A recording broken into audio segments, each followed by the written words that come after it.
San Diego here. Want to invite you to go check out Polarizing.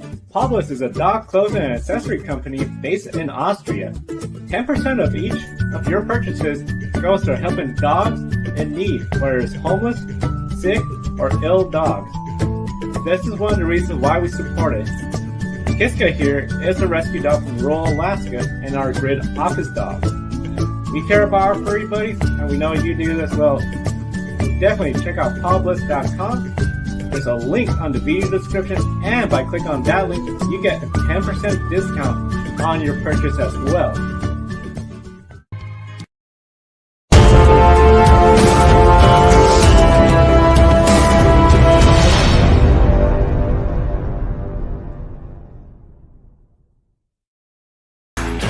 Today we'll preview the NASCAR Cup Series race at Las Vegas Motor Speedway.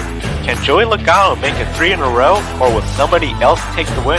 Plus, recap yesterday's NASCAR Camping World Truck Series race and preview the NASCAR Xfinity race, all right here on Grid Live.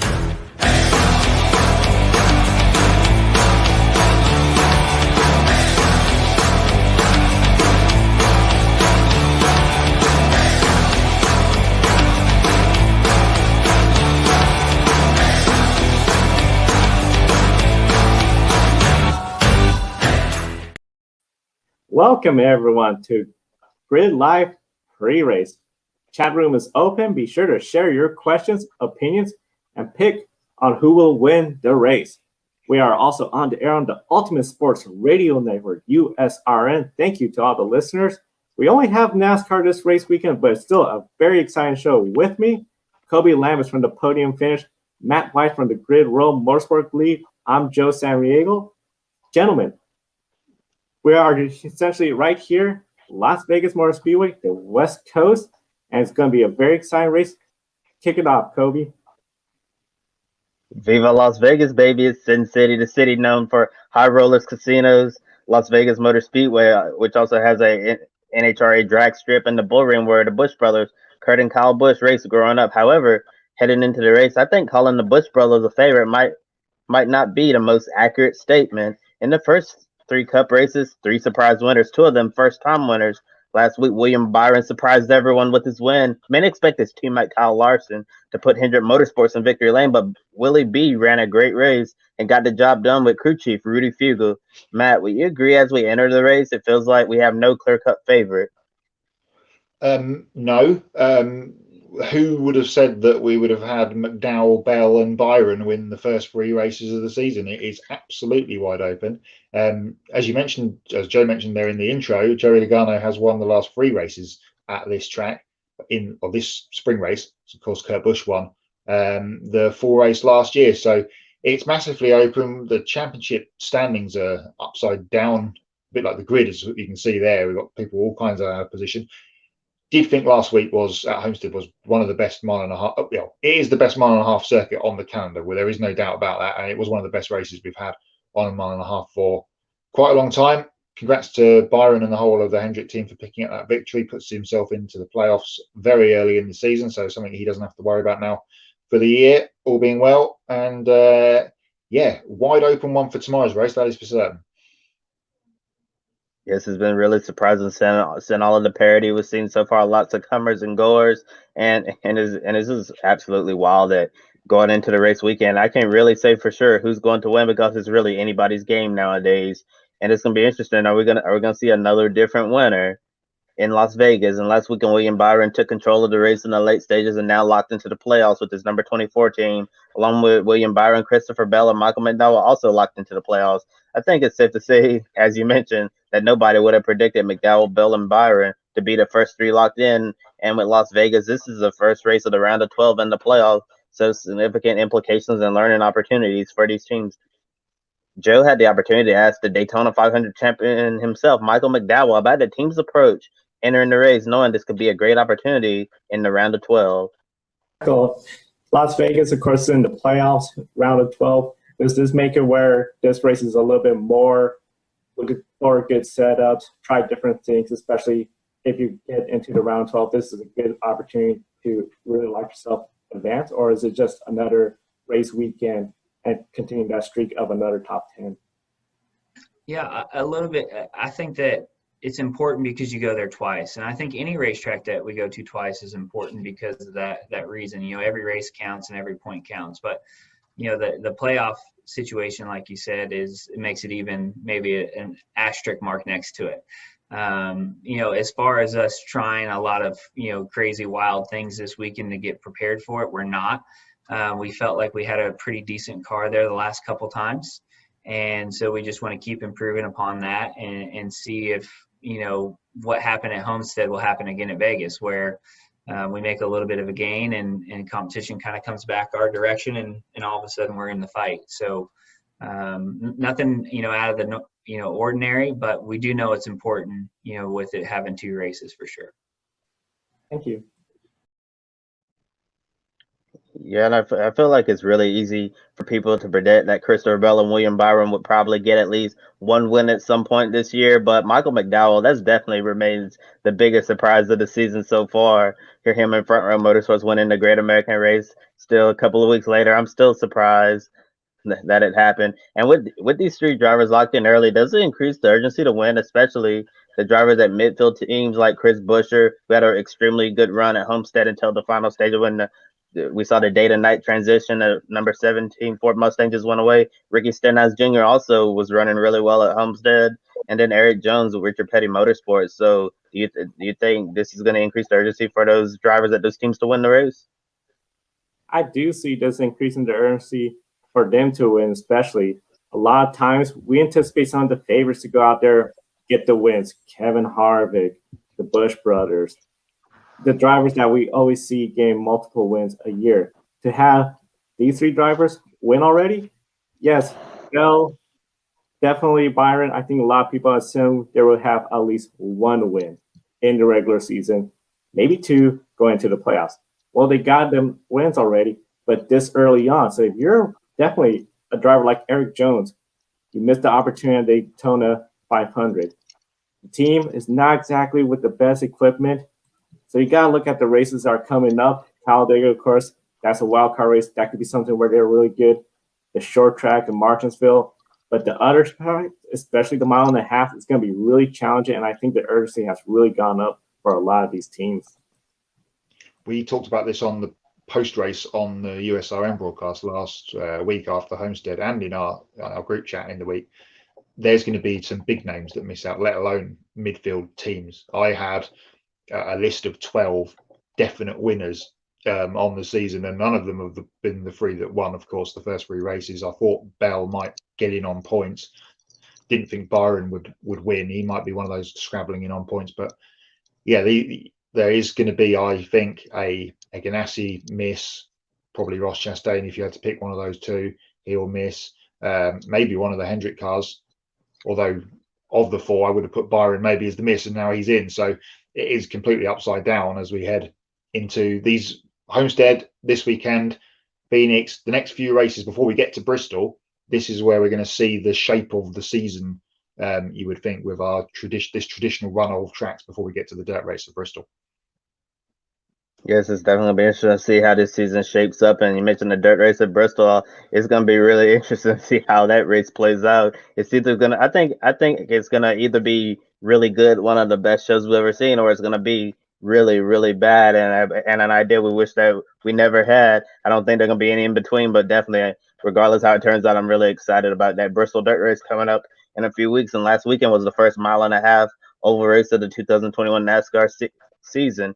And this weekend, Las Vegas, the first 1.5 miles with the tri-oval configuration. 6 regular season points race on the 1.5 mile tracks, 3 in the playoffs. So a total of 9 1.5 mile races this season, points races. And will this race give everyone an indication of who will have the upper hand for all of the 1.5 mile races?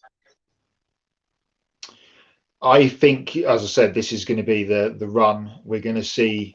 Well, I included that in last week where I thought we were going to see the main bulk of the guys we expect to see at the front, but we saw Chris Buescher come out of nowhere. Ryan Newman was strong. Stenhouse, as we've mentioned as well, in the early part of the race, they were all really good and faded.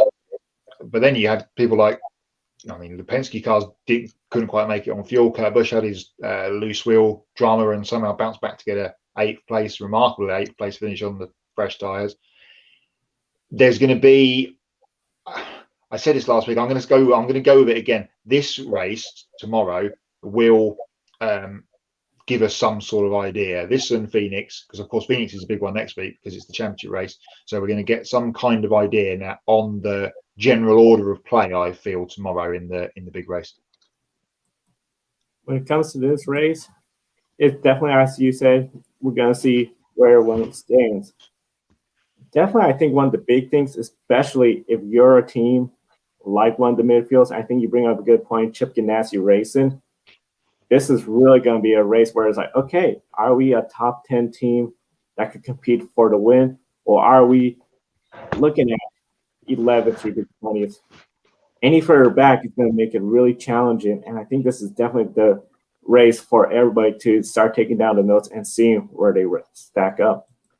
And since 2014, only 4 different drivers have won the spring race, and those 4 drivers are Brad Keselowski, Kevin Harvick, Martin Truex Jr., and Joey Logano. If you want to count the fall race, 5 different drivers then won at Las Vegas Motor Speedway, with the hometown boy Kurt Busch taking a surprise victory last year. And the defending race winner, Joey Logano, has won the last 2 spring races, so definitely all eyes are going to be on Team Penske this weekend. Yeah, they really are. I've got Logano and Keselowski having a good day tomorrow. Let's take a look at tomorrow, and weather-wise, in the desert, we have a 0% chance of rain, which is obviously the best number we could hope for. It's going to be cloudy, and later on, especially in the afternoon. So if we get rash of cautions towards the end, that could push us back into some cloud cover, but hopefully not. Not expected to drop before 4 o'clock in the afternoon, Vegas time, temperature-wise. It is a 3:30 Eastern time start and 12:30 local. Last night, the Truck Series raced, and that put the Truck Series regulars into World Motorsport League standing contention. And one of them has gone straight in to the top 10. Ben Rhodes, who won the first 2 races of the season at Daytona on the road course and on the oval. 10th place for him last night in the truck race here at Vegas. So he has slotted himself into 3rd. That there on the screen is the absolute live standing of Grid World Motorsport League as we head into week 3. So Ben Rhodes is in. John Hunter Nemechek, the winner, which Kobe's going to tell you about in a minute, he is 11th. So he slots in just outside the top 10. The Xfinity race later could see Austin Cindric jump into the 10 if he has a good run, which we all expect that he will. Let's go to Kobe, who's going to tell you about that truck race from last night. Last night, the NASCAR Camping World Truck Series put on quite a show under the lights in the Bucked Up 200. A race highlighted by a total of 10 trucks with sponsorship from Camping World, thanks to a challenge from the sponsor CEO, Marcus Lemonis. 2 Camping World sponsored trucks finished in the top 10. Grant Enfinger driving the number 9 for Cody Robaugh, and Parker Kligerman in number 75 finished 7th and 8th respectively. Other Camping World entries had a tough night, which ranged from finishing several laps down or involved in wrecks. Up front, Kyle Busch Motorsports could not be challenged, with John Hunter Nemechek and Kyle Busch himself winning stage 1 and stage 2. However, we had a scary wreck when the air sucked around IndyCar driver Connor Daly doing a NASCAR one-off here once again with Nice Motorsports. His number 44 Chevrolet Silverado hit the wall hard, burst into flames. Luckily, Connor was able to get out of the truck, checked and released from the infield care center, and everything was fine with Connor Daly there. Just unfortunate incident because he was running so well. Connor started towards the back end that worked its way up into the top 20. So definitely it's going to be interesting to see if we're going to see Connor Daly return to NASCAR racing in the future, doing more one-offs, because it seems like he's having a blast in NASCAR. Then we saw where cautions breed cautions with several incidents. One of the most notable incidents was a tire going down on Kyle Busch's number 51 Toyota at a lower speed on the apron. Busch spun out to bring out the caution, which led to questions if he had to scratch an itch on his arm. Bob Pockers from Fox Sports tried to ask him about the incident post-race, with many assuming that Kyle Busch spun out intentionally. Pockers wanted to talk him through the spin, and Kyle Busch responded, "Nope." In recent years, we saw Bubba Wallace spin at Texas Motor Speedway and the caution came out. Bubba later admitted that his spin was intentional and got fined by NASCAR. So definitely smart veteran move on Kyle's part, not admitting the obvious. Kyle Busch was able to recover from the flat tire spin, going a lap down, got the free pass to come back and finish second behind one of his KBM trucks. Nobody could challenge John Hunter Nemechek in such a dominant win for a KBM 1-2. Nemechek had the best truck all night at Will the Boss Man, who gave him extremely high praise, which is extremely rare for Kyle Busch, who usually criticizes his young drivers for failing to perform up to KBM standards. Last night, also, Alonso Chicano pulled off a big surprise win on the late race at the Galaxy Cup Truck Series race. Damage! What is he gonna do? Man. Can he get by? Oh, he spins it! He spin! Alonso Chicano! Alonso Chicano! So definitely big congratulations to Alonso. He drove the Grid Network car last weekend at Homestead, Miami. And we also want to wish Alonso a happy birthday as well. Today, the Galaxy Cup Series will race at 8 p.m. Eastern on JCT TV on YouTube. Yeah, congratulations to him on that one. This is the second time that we have come to Las Vegas Motor Speedway without qualifying to set the field after, of course, the full race here last year. NASCAR is again doing the almost impossible mathematical formula to determine the start order. Joe had that up on the screen a little while ago. An interesting stat when it comes to from where the winner started. 20% of the time the winner has come from the first row in a cup race at Las Vegas. However, all but one of those wins were from the car starting second on the front row of the grid. Outside front row, the position that has seen the most winners, 24th. 3 times the winner has come from 24th position in Las Vegas. Chase Briscoe starts 24th today. Guys, will Chase Briscoe be another surprise first-time winner in this surprising season that we have in 2021? Considering the surprises we've been seeing so far, if I do see Chase Briscoe having a good shot at getting the win. We saw last year, Cole Custer in Kentucky put himself in the right spot at the right time to grab a win. For Chase to have a shot at the win, Chase Briscoe, run a strong, safe race, keep it clean, and just keep working your way towards the front. At the end, especially if we get a late caution, I could see him pulling off the upset and getting the win. Well, I'm going to go the opposite. I don't see Chase Briscoe been a real threat for the win at all. I think it's going to take him a while to come into his own in the Cup Series, but I do think eventually that Chase Briscoe is going to start winning races and competing for the championship at some point in his NASCAR Cup Series career. I think Chase Briscoe is a super talented young driver, and everything's going to work out for him. But as you mentioned, Cole Custer last year at Kentucky, nobody expected Cole Custer to go out there and win a NASCAR Cup Series race, so definitely anything is possible. I might just be proven wrong and get a late race restart or something. Chase Briscoe swoop by, take the win, and in the playoffs just like that. So definitely that could certainly happen. But for Chase Briscoe, I got since he's a really good dirt racer, has all the experience on dirt, I'm circling the Bristol dirt race on my calendar for him. Yeah, you're right. A lot of people were high on Chase for last week, weren't they, at Homestead, and then how he's gone there in the past. But he was really a non-factor all race. Wasn't really in the conversation. Back here to Vegas, though, 54% of the time the winner has come from inside the top 10, so the stats are against Chase for that one. 19% of the time they've come from outside the top 20. So if you get a good handling car and you're back in the field and the cautions fall your way, you might be able to pick your way through. Last week we saw a surprising amount of drivers come to the front before the Sky Rivals we've mentioned, before it turned to the night. Chris Buescher was looking strong until they went 5 wide at the end of stage 2, and then we kind of never saw him again after that in the final part of the race. Roush Fenway Racing leads all teams at Las Vegas with 8. Could we see Roush Fenway contend for a win today, guys? Well, I mean, anything is possible. Looking at the parity we've seen so far, and especially looking back at last weekend's race at Homestead, Miami. I believe Ryan Newman finished in the top 10. Chris Buescher won a stage. Chris Buescher was running extremely well. It seemed like Roush Fenway has figured out something in the offseason, applied it to their cars, and who knows, maybe we could see Chris Buescher go out there, be competitive at Las Vegas, especially looking at how fast he was at Homestead, and maybe we'll see Ryan Newman in top 10. I'm sure if both Roush Fenway Racing Ford Mustangs could finish in the top 10, Jack Roush will be a really happy guy. Jack Roush will be really pleased if he could come out of Las Vegas with a win and a driver in the playoffs. The one thing I think it's really hard for Roush, of course, we know 2006, the racetrack was reconfigured to the current configuration it has and the progressive banking. When it comes to Roush Fenway, they're getting better and better. I see them being potentially leaving Vegas with a win. I'm not fully convinced. Maybe Newman proved me wrong, but I think when it comes to some of the Fords, which Fords have been strong in this track, I don't see Roush being the favorite out of them. Ford does lead all manufacturers at this racetrack in terms of victories and poles. The first was Mark Martin back in the Valvoline Ford back in the day in the old number 6 car. Ryan Newman now in the number 6, and he had a terrific livery with that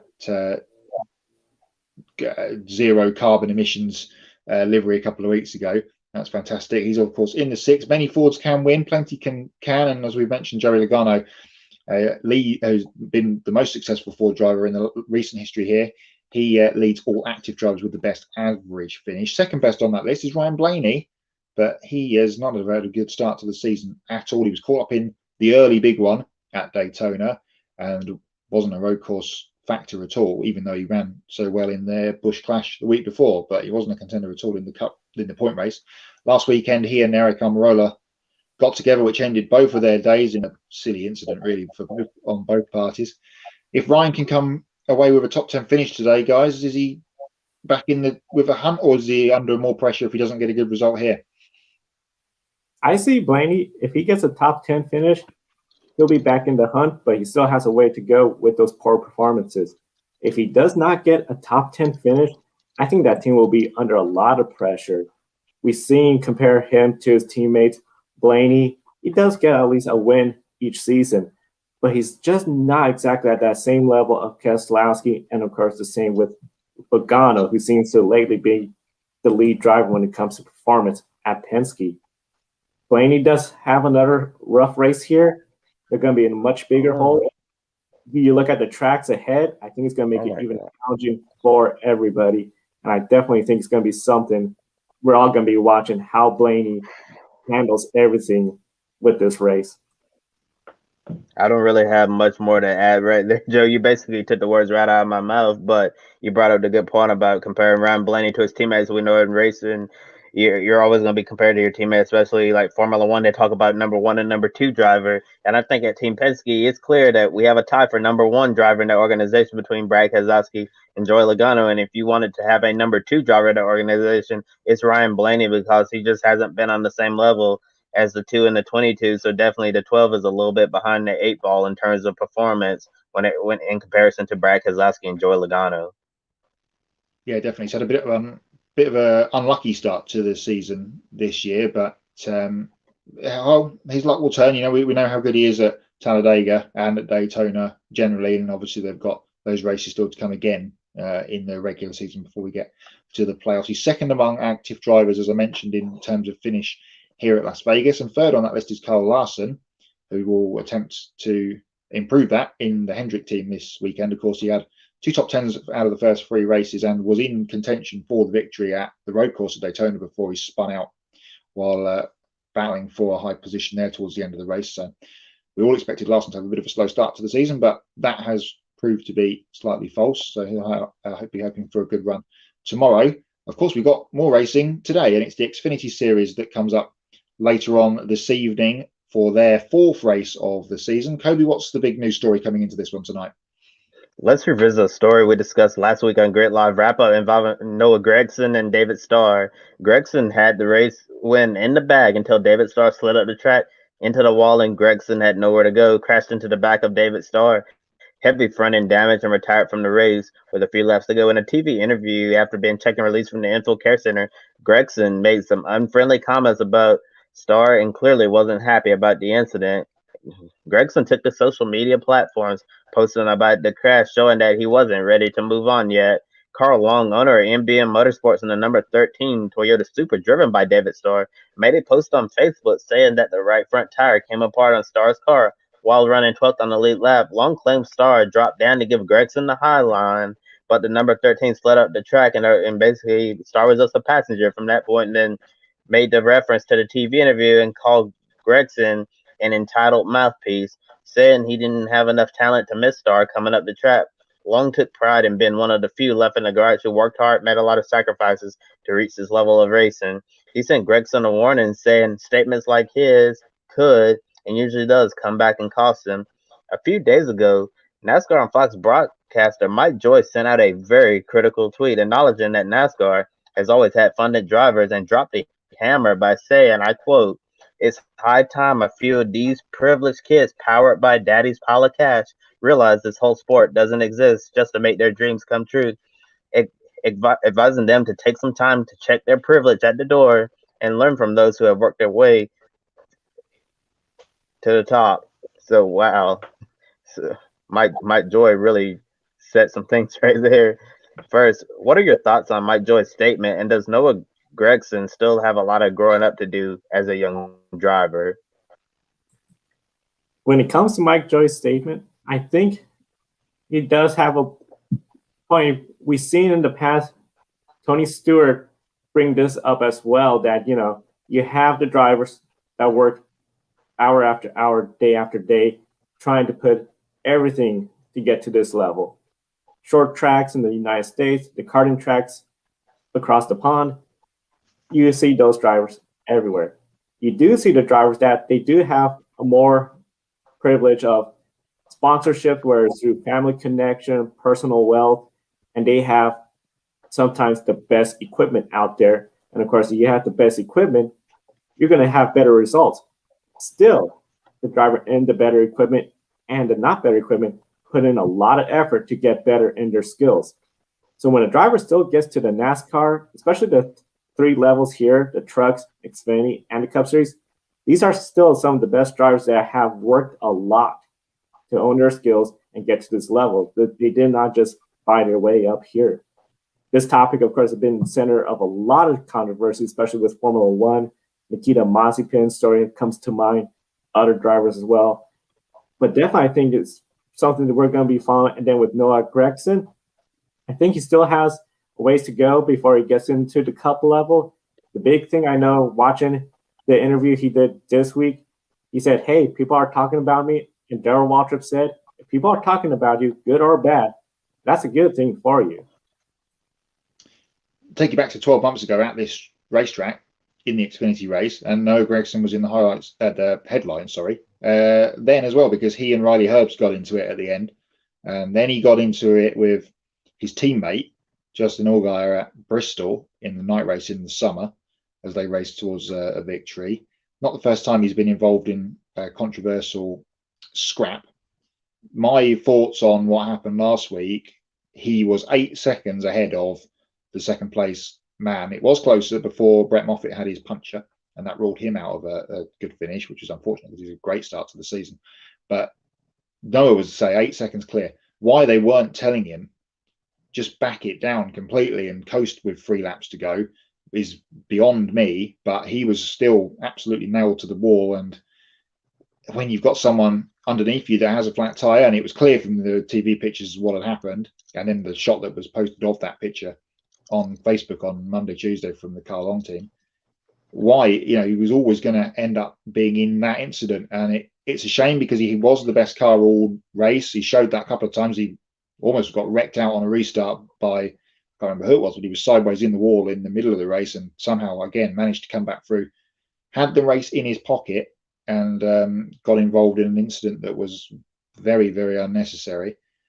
Going forward, it's going to be interesting to see what happens between the two teams. If I was David Starr and Carl Long, I know it's, obviously we're talking about it now and it's been in the headlines all week. Just let it go. You don't need to be getting into it again and tearing up more equipment unnecessarily. And David was having a great run for that lower funded team last week. It is a shame. Gragson actually was my pick for the title this season. And he's had a terrible start. He's had no top 10s at all in the first 3 races. So if I was Dale Jr., and he said on his podcast this week that they really hadn't spoken too much about what happened last Saturday, that the team should be giving Noah a complete reset. Your season starts today, and you need to pick up a top 10 and some good points. Water under the bridge. Mike Joy's comments, although they were a bit cryptic, were obviously just on the back of what's happened. So It's going to be interesting to see what happens going forward. Will we get more tear-ups between Gragson and other drivers? He definitely has got the speed and the talent. We've seen that over the last couple of seasons to be at the cup level, but he's got into too many scrapes, and that is what's going to keep him at this level or lower going forward.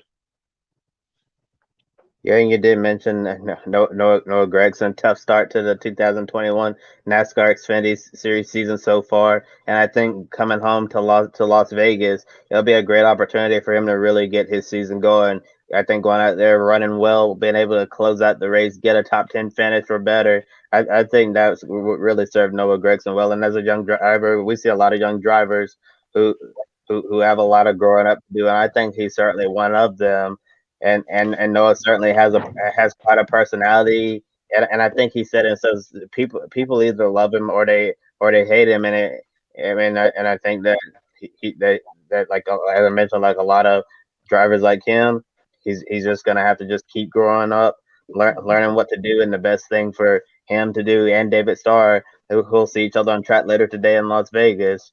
They're just gonna have to just move on from the incident, and that doesn't necessarily mean when Gragson is coming up to lap David Starr, maybe he'll make his life a little harder and not directly move out of the way. But other than that, time to start fresh, move forward.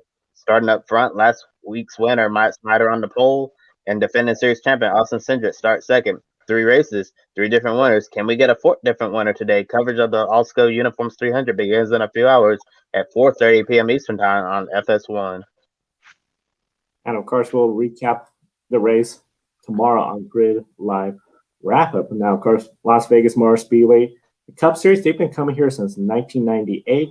Usually this time of the year, not a whole lot of changes when it comes to the placement of the spring race. Of course, recently they added the playoff race as well. While reflecting, take a moment and remember that it was here at Las Vegas Motor Speedway we lost Dan Weldon in 2011, a day we'll never forget. This time last year, of course, we were in Phoenix on March 8th, the last race before the pandemic paused. The season, of course, and everything changed afterwards. As we approach 1 year since the last pre-pandemic race, what are some of the emotions and memories from last year? Well, Joe, I remember we were at Phoenix Raceway, and I was just thinking, wow, what a really great race that was. I remember how awesome that race was, especially on the restarts. I believe that was the first short track race in a while where we had the lower downforce package, because the previous year we had the high downforce, and it was just like so hard to pass where you had to get all you could get on the restarts, because then the dirty air became a big factor and nobody could pass. So I just remember last year's race with the switch back to low downforce on the shorter tracks.